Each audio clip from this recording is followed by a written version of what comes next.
چونکہ یہاں کی اکثریت مسلمان تھی اس لیے یہ بھارت کے ساتھ الحاق نہیں کرنا چاہتے تھے، اور اسی دوران پاکستان کے عدد قبائل مسلح ہو کر جموں کشمیر میں داخل ہو گئے اور بہت سے علاقوں پر قبضہ کر لیا۔ راجہ ہری سنگھ نے اپنی ریاست کو بچانے کے لیے مجبوراً حکومت بھارت سے الحاق کرنے پر راضی ہو گیا تاکہ اسے بھارتی افواج کی مدد ملے اور اپنی حکومت کو بچا سکے۔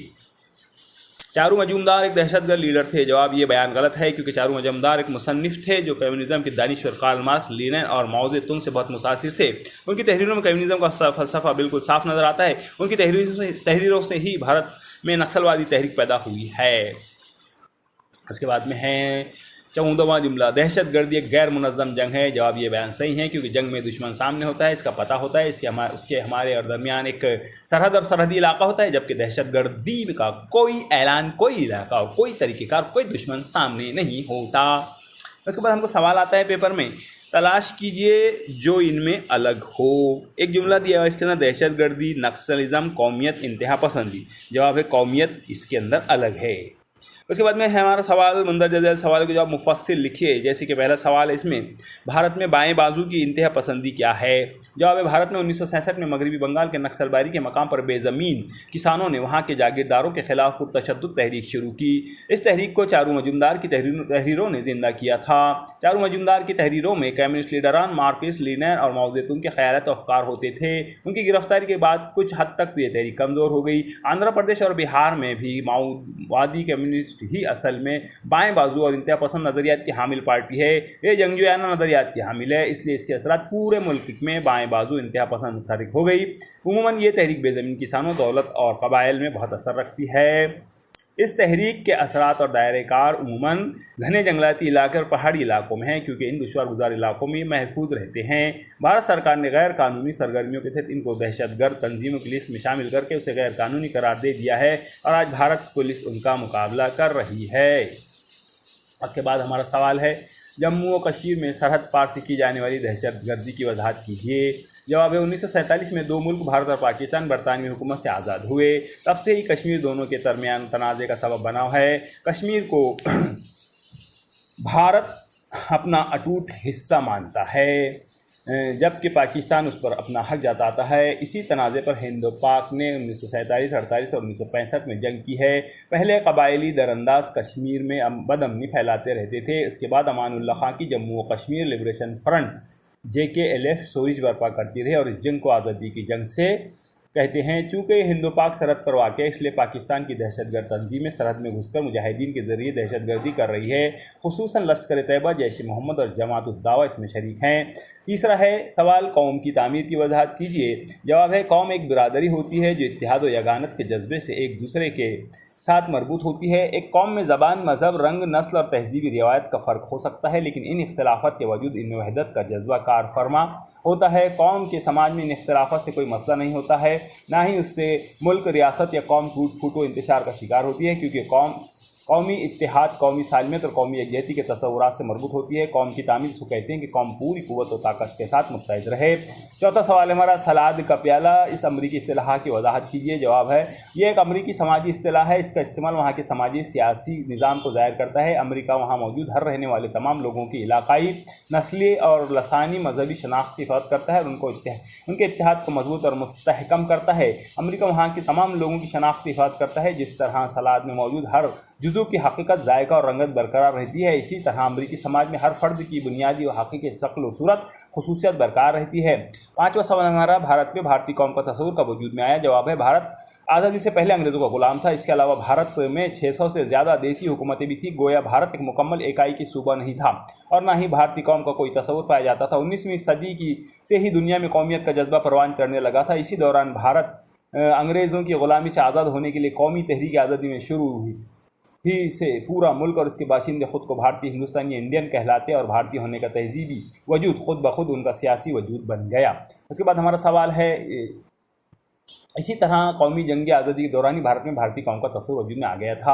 اس کا اگلا سوال چھٹا، آسام آئل بلاکیڈ مسئلے پر روشنی ڈالیے۔ جواب ہے آسام بھارت کی ریاست ہے جہاں قدرتی ذخائر بہت ہیں، بھرپور معدنیات، اس کے علاوہ آئل کی پیداوار بھی ہوتی ہے۔ آسام کی معدنیاتی دولت اور قدرتی وسائل، کروڈ آئل کا بھرپور استعمال بھارت کر رہا تھا، لیکن مسئلہ اس وقت پیدا ہوا جب آسام کی قدرتی دولت آئل کو دوسرے علاقوں میں لے جانا شروع کیا گیا اور آسام کی ترقی کو نظر انداز کیا جانے لگا۔ گویا آسام کو اس کی اپنی قدرتی دولت میں کوئی حصہ نہیں مل رہا تھا، اس لیے انہی لوگوں نے یہ مسئلہ پیدا کیا۔ اگلا 7واں سوال ہمارا LTTE کی مختصر معلومات لکھیے. جواب ہے سری لنکا بھارت کا ایک پڑوسی ملک ہے. اس میں ایک کثیر تعداد بھارتی تامل باشندوں کی آباد ہے. یہ تامل سری لنکا کے شہری ہیں، لیکن سری لنکا پر سنہا کی نسل کے لوگوں کا اقتدار قبضہ ہے. تامل نسل کے لوگ ان سے مزید آزادی اور اختیارات کا مطالبہ کرتے رہے ہیں. مطالبات قبول نہ ہونے کی صورت میں تامل باشندوں نے LTTE نے جنگجو فوج بنا کر سوئچ برپا کر دی. سری لنکا کے جے وردھن نے بھارت سے فوجی امداد مانگی، تب بھارت نے وہاں اپنی فوج بھیجی. اس کے باوجود سنہالی باشندوں کا ماننا تھا کہ بھارت در پردہ LTTE کی مدد کرتا ہے، جبکہ LTTE بھارتی فوجیوں کی آمد سے ناراض تھے. اسی دوران LTTE کے لوگوں نے راجیو گاندھی کا قتل کر دیا. 8واں سوال ہے ماؤوادی یعنی نکسلائٹ عموماً کن علاقوں میں سرگرم ہے اور کیوں؟ جواب ہے نکسلائٹ عموماً دور دراز کے جنگلاتی، پہاڑی اور دشوار گزار علاقوں میں سرگرم عمل ہے، کیونکہ ان علاقوں میں بھارتی پولیس اور فوجیوں کی گرفت سے محفوظ رہتے ہیں. اگلا سوال ہے ایک ریاست کا رول یا کردار کس سے طے ہوتا ہے؟ جواب ہے ایک ریاست کا بہت کام اور امور انجام ایک ریاست کو بہت کام اور امور انجام دینے پڑتے ہیں. اس میں امن و امان، قانون کی پاسداری، قومی استحکام اور قومی سالمیت بہت ہی اہم ذمہ داریاں ہیں. لیکن ریاست کیا کرے، کیا کام کرے، اس کام اور ذمہ داری کو کس طرح انجام دے، اس کا تعین ان پر منحصر ہوتا ہے کہ نمبر 1 ریاست کے قومی اقدار کیا ہے، نمبر 2 ریاست کے قومی مقاصد کیا ہے، نمبر 3 کیا حکومت کسی مخصوص مذہب کی پیروکار ہے یا سیکولر اسٹیٹ ہے، نمبر 4 اس کے معاشی مقاصد کے حصول کا طریقہ کار کیا ہے، نمبر 5 اس کی سماجی شناخت کیا ہے، اس کی سماجی تبدیلی کے بارے میں کیا نظریات ہیں. ان تمام باتوں کو مد نظر رکھ کر ہی ریاست اپنے رول کا تعین کرتی ہیں. اگلا سوال ہے ہمارا قیام امن اور قانون کی حکمرانی ریاست کی سب سے اہم ذمہ داری کیوں مانی جاتی ہے؟ جواب ہے ریاست میں بہت سے مذاہب، نسل، رنگ، مزاوا اور سماج کے لوگ آباد ہوتے ہیں. جمہوری نظام میں اختلاف رائے ہوتا ہی ہے، لیکن اس اختلاف و نفرت اور غصے میں تبدیل نہیں ہونا چاہیے. جب نفرت انگیز خیالات عملی صورت اختیار کر لیتے ہیں تو ریاست کا امن و سکون ختم ہو جاتا ہے. ایسی صورت میں حکومتوں کو سخت عملی اقدام اٹھانے پڑتے ہیں. امن کے غارت ہونے کی وجوہات یہ ہیں: نمبر 1 ریاست بہت بڑی ہو، نمبر 2 اس میں بہت سے لوگ رہتے ہیں، ان کے مذاہب، عقائد، زبان، رسوم و روایت الگ الگ ہوں، نمبر 3 ہر سماج میں غیر سماجی سوچ پسند افراد ہوتے ہیں، نمبر 4 بھارت بہت سے خود غرض مطلب پرست نفرت پھیلاتے ہیں، نمبر 5 فرقہ وارانہ نفرت پھیلانے اپنا کام کرتے رہتے ہیں، نمبر 4 معاشی دھوکہ دہی، چوری چکاری اور لوٹ مار کے واقعات ہوتے ہیں، نمبر 7 بعض دفعہ حکومت کی پالیسی بھی عوام مخالف ہوتی ہے. ان کے علاوہ بھی بہت سی وجوہات ہیں جن سے ریاست کا امن و چین ختم ہو سکتا ہے. اس وقت حکومت کو قانون کی پاسداری کرتے ہوئے قیام امن و امان کی کوششیں کرنا پڑتا ہے. 11واں سوال ہمارا قومی یکجہتی کے عمل میں ریاست کے رول میں کیا باتیں ہونی چاہیے؟ جواب ہے ریاست میں قومی یکجہتی کے عمل ان 3 باتوں پر خصوصی توجہ دینا چاہیے. نمبر 1 اس کی سرحد کے اندر کے علاقے میں آباد تمام سماجی اور تہذیبی خصوصیات کے حامل مختلف گروہوں میں اتحاد و اتفاق کے جذبات کو فروغ دینا چاہیے. نمبر 2 ریاست میں کئی ماتحت سیاسی و علاقائی اکائیوں پر منتخبہ حکومت قائم کرنا چاہیے. اس حکومت میں اس علاقے کی واضح اکثریت کے حامل تہذیب و سماجی گروہ کا غلبہ ہونا چاہیے. نمبر 3 حکومت کے عہدیداروں اور عوام میں ہمیشہ مذاکرات اور رابطہ پروگرام ہونا چاہیے تاکہ حکومت کو عوامی تقاضوں، ضرورتوں، امیدوں، توقعات اور خواہشات کے بارے میں معلومات ملتی رہے. اگلا ہمارا سوال ہے قوم کی تعمیر کے لیے قومی تحریک آزادی نے کیا کیا کام کیے تھے؟ جواب ہے قومی تحریک آزادی نے برطانوی سامراجیہ سے آزادی کے لیے شروع کی گئی تھی اور اس کوشش سے بھارت انگریزوں کے غلامی سے آزاد ہو گیا تھا. اس کے بعد میں ہیں قومی تحریک آزادی میں ہی قوم کی تعمیر کا منصوبہ بنا لیا گیا تھا، اسی لیے آزادی ملنے کے بعد اس پر عمل کیا گیا تاکہ قوم کی تعمیر ہو. اس میں یہ کام کیے گئے تھے: نمبر 1 بھارت نے جمہوری نظام حکومت کو اپنایا، نمبر 2 اس نے دستور بنا کر قانون کی حکومت قائم کی، نمبر 3 اس بھارت نے قومیت، سیکولرزم اور جمہوری اقدار کو اپنایا، نمبر 4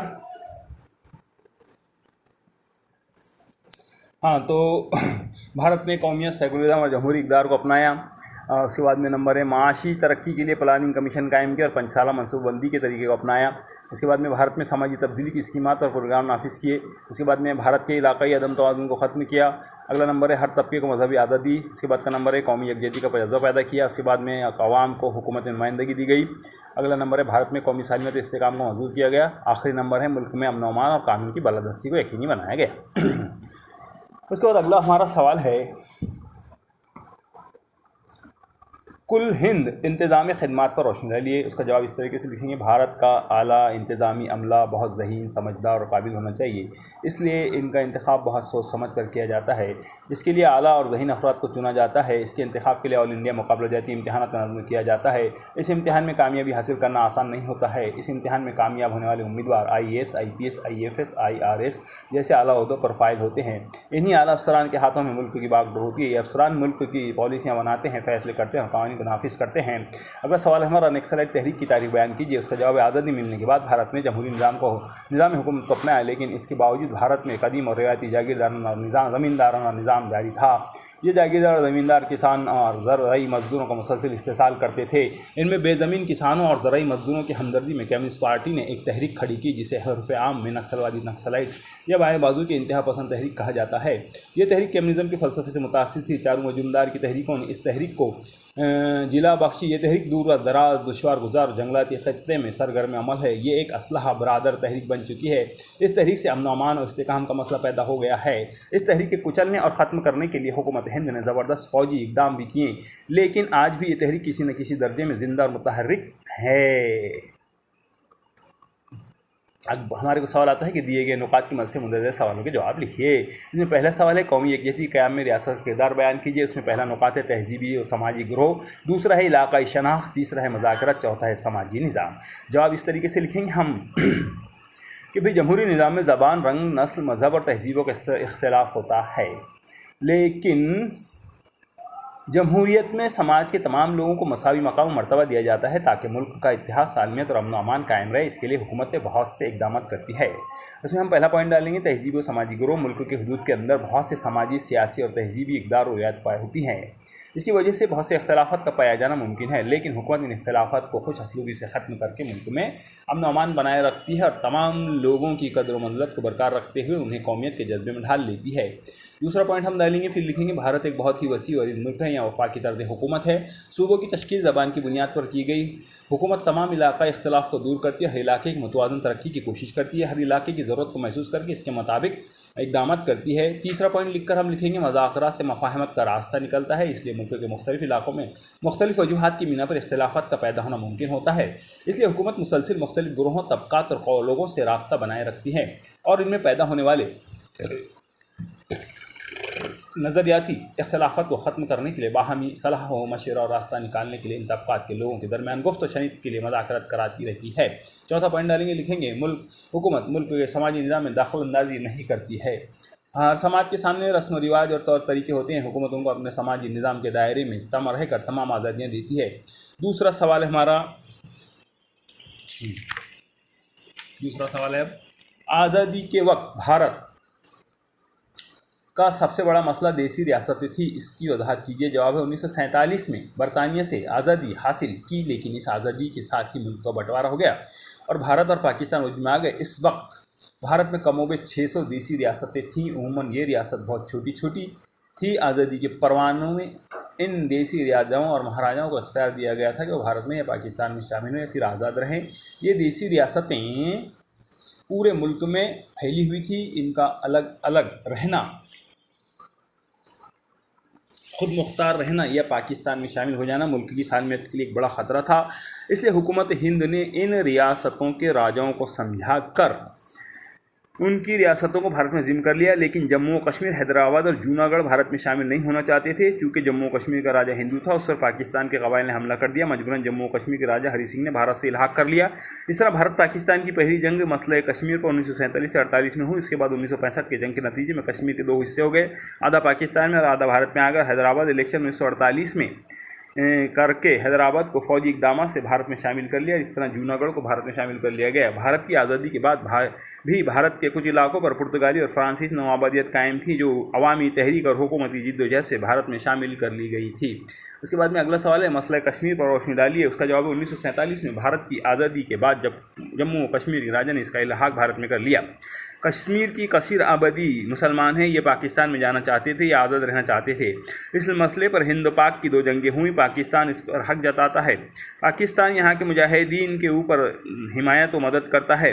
کشمیر میں دہشت گردی مسلسل جاری ہے، مسئلہ کشمیر کی وجہ سے بھارت پاکستان تعلقات کبھی خوشگوار نہیں ہوتے۔ دستور ہند کے آرٹیکل 370 سے کشمیر کو خصوصی درجہ مقام حاصل تھا، جو 2019 میں یہ خصوصی درجہ ختم کر دیا گیا، اور دہشت گردی کے ذمہ دار پاکستان کی بہت سی تنظیمیں ہیں۔ کشمیر میں مسلسل بھارتی افواج تعینات رہتی ہے۔ اگلا سوال ہمارا قومی یکجہتی کی قدر مشترکہ پر روشنی ڈالیے۔ جواب ہے قومی اتحاد سے قومی یکجہتی پیدا ہوتی ہے۔ قومی یکجہتی کے یہ قدر مشترکہ طور پر تمام لوگوں میں ہونا ضروری شرط ہے۔ پہلا پوائنٹ ہے مشترکہ شہریت. ملک کے تمام شہریوں کو اس ملک کی شہریت ہونا چاہیے، تب ہی ان پر بنیادی فرائض عائد ہوں گے. دوسرا ہے کثرت وحدت. ریاست میں الگ الگ مذہب، زبان، نسل کے لوگ ہوں گے تبھی ان میں اتحاد کی ضرورت ہوگی، اور جب یہ اختلافات کو وسیع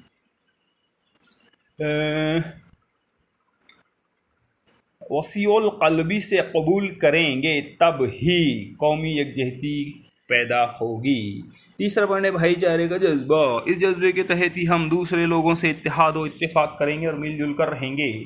چوتھا ہے ہمارا سیکولرزم. حکومت کسی ایک مذہب کی ہوگی تو دوسرے مذہب کے ماننے والوں کی حق تلفی ہوگی. پانچواں ہے انصاف. ہر شہری کے ساتھ سماجی، معاشی اور سیاسی انصاف ہوگا تبھی قومی یکجہتی کا جذبہ پروان چڑھے گا. چھٹا ہے مساوات. ان کے سامنے ہم لکھیں گے ہر شخص،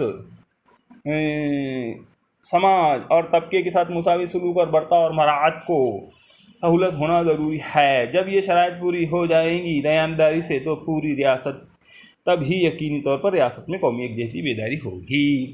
پانچواں سوال ہے امریکی سماج کو ایک پگھلتا ترین بتایا گیا ہے، اس کی وضاحت کیجیے. جواب ہے امریکہ دنیا کا ایک وسیع تر، ترقی یافتہ، مالدار اور دوسروں کا استقبال کرنے والا ملک ہے. امریکہ میں دنیا کے تمام ممالک کے لوگ داخل ہوتے ہیں. اس میں اطالوی، فرانسیسی، جرمن، افریقی اور ایشیائی باشندے ہوتے ہیں.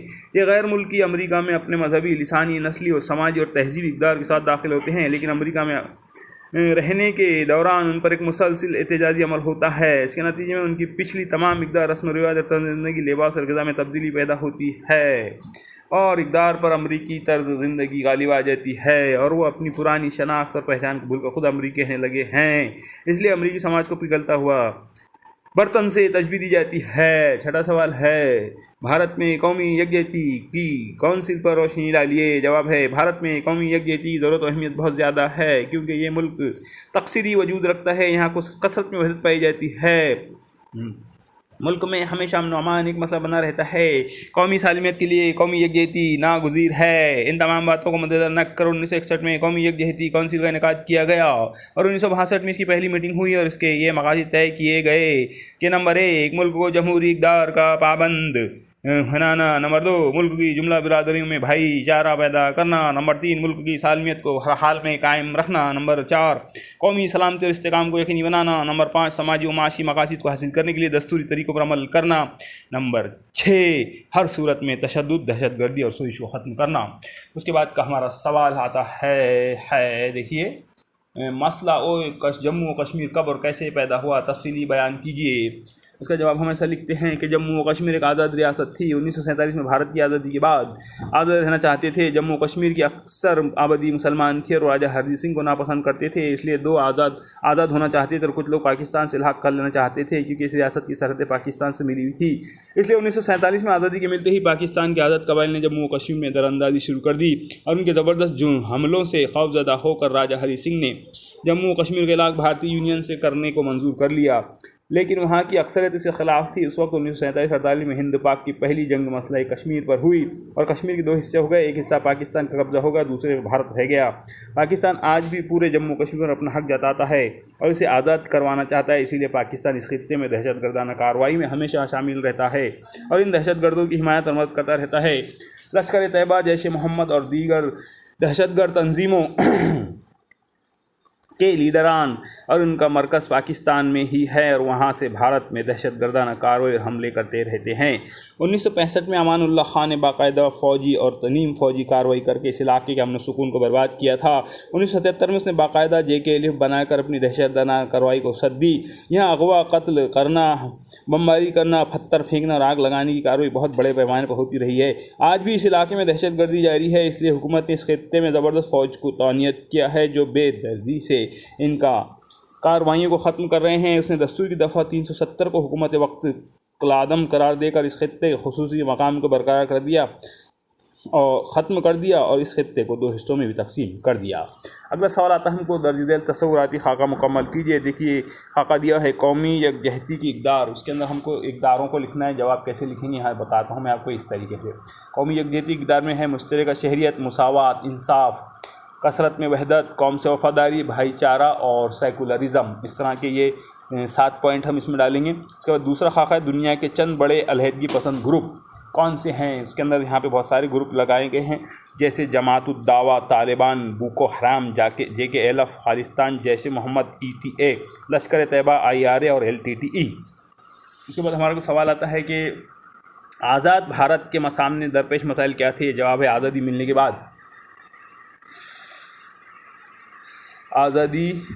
کے بعد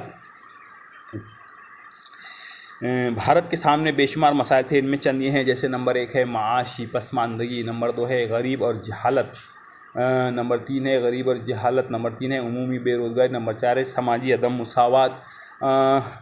اس کو ہم اس طریقے سے لکھیں گے کہ بھائی بھارت ایک صدی تک برطانوی سامراج کا غلام رہا ہے۔ برطانیہ نے بھارت کی صنعت و حرفت کو بالکل ختم کر دیا اور کوئی بھی نئی صنعت اپنے دور میں جاری نہیں کی۔ اس کی وجہ سے بھارت میں پوری آبادی کی زندگی کا دار و مدار صرف زراعت پر تھا، اور بھارت میں زراعت بھی قدیم اور روایتی طریقوں سے ہوتی تھی اور اس کی پیداواریت بھی بہت کم تھی۔ اس کے علاوہ بھارت میں مانسونی بارش کے بھروسے پر زراعت کی جاتی تھی، اس لیے اکثر ملک میں خشک سالی یا سیلاب آ جاتے تھے۔ دونوں صورتوں میں عوام ہی مصیبت میں مبتلا ہوتی تھی۔ بھارت میں اس وجہ سے غربت اور بھوک مری ہوتی تھی، لوگوں میں علم اور ہنر دونوں کا فقدان تھا، تعلیم کا مناسب بندوبست نہ ہونے کی وجہ سے جہالت عام تھی، خصوصاً سماج کے پسماندہ طبقات اور دیہی علاقوں میں تعلیم کا کوئی انتظام نہیں تھا۔ پورا بھارتی سماج ذات پات اور اونچ نیچ اور طبقات میں بٹا ہوا تھا۔ اعلیٰ ذات کے لوگ غربت، پسماندہ اور نچلے طبقے پر ظلم کیا کرتے تھے، ان کا معاشی استحصال بالکل عام تھا، اس طبقے کو کسی قسم کی سہولت نہیں دی جاتی تھی۔ اس کے بعد میں ہمارا سوال ہے کہ قومی یکجہتی کا تصوراتی خاکہ بنائیے۔ جیسے یہاں دیا ہے قومی یکجہتی کے ساختی پہلو کون کون سے ہیں؟ جمہوری نظام حکومت کا قیام، ملک میں کل ہند انتظامی خدمات اور زبان و کلچر کا تحفظ، اور قومی یکجہتی کونسل کا قیام۔ اس کے بعد سوال ہے ہمارے پاس 1980 اور 90 کی دہائی میں بھارت میں امن، امان اور قومی استحکام ایک بڑا چیلنج تھی، اس بیان کی وضاحت کیجیے۔ اس کا جواب ہم اس طریقے سے لکھیں گے، بھارت میں قیام امن ہمیشہ سے ایک بڑا مسئلہ رہا ہے، کیونکہ یہ ایک بہت بڑا اور کثیر مذہبی کلچر اور غیر کثیر لسانی ملک ہے۔ اس میں اس دور میں 1971 میں مشرقی پاکستان سے لاکھوں مجاہدین کی آمد ہوئی۔ مشرقی پاکستان کے مسئلے پر ہندوستان پاکستان سے جنگ ہوئی۔ مشرقی پاکستان کا عادت ہو کر بنگلہ دیش کا وجود عمل میں آ گیا، اور 1980 سے پنجاب میں سکھوں کا علیحدہ خالصتان کا مطالبہ کرنا شروع ہوا۔ جواب میں حکومت ہند کا آپریشن بلیو اسٹار کرنا پڑا، اور 1984 میں اندرا گاندھی کا قتل اس کے سکھ باڈی گارڈوں کے ہاتھوں کیا گیا۔ ملکوں میں سکھوں کے خلاف فساد کا دور شروع ہو گیا، اور 1990 سے بابری مسجد کے تنازع کا نیا رخ شروع ہوا، اور BJP نے رتھ یاترا نکالی، اور 1992 میں بابری مسجد شہید کر دی گئی۔ اس کے بعد پورے ملک میں فسادات کا سلسلہ شروع ہو گیا۔ ان تمام واقعات، ان کے اثرات کا پھیلاؤ پر غور کریں تو معلوم ہوتا ہے کہ پورا ملک لا اینڈ آرڈر کے مسائل سے دوچار تھا۔ پورے ملک میں بدامنی اور شورش برپا تھی، حکومت کو امن امان قائم کرنے میں بہت دشواریاں پیش آ رہی تھی، لوگوں کی جان و مال محفوظ نہیں تھی، ملک پر ہی بوجھ بے حد بڑھ چکا تھا، حکومت کی تمام معاشی اور ترقیاتی اسکیمات اور پروگرام ٹھپ پڑ گئے تھے، ملک اسی دوران مالی بحران کا شکار ہو گیا تھا، مجبوراً حکومت کو IMF سے قرض لینا پڑا تھا۔ یہ 2 دہائی بھارت کے لیے سیاسی، معاشی اور سماجی لحاظ سے بہت ہی نازک تھی، بھارت کو ان حالات میں سے نکلنے کے لیے بہت ہی دشواریوں کا سامنا کرنا پڑا تھا۔ یہاں پہ ہمارا پولیٹیکل سائنس کے چوتھے یونٹ کا دوسرا پارٹ ختم ہوا ہے۔ ہم نے چوتھے یونٹ کو 2 پارٹوں میں تقسیم کر دیا ہے۔ پہلا پارٹ ہمارا خالی جگہ سے لے کر غلط اور صحیح تک ہے، اور دوسرا پارٹ اس کے بعد کے سوالات سے میسر ہے۔ اگلا 5واں یونٹ انشاءاللہ اگلے ویڈیو میں پیش کریں گے، تب تک کے لیے اللہ حافظ۔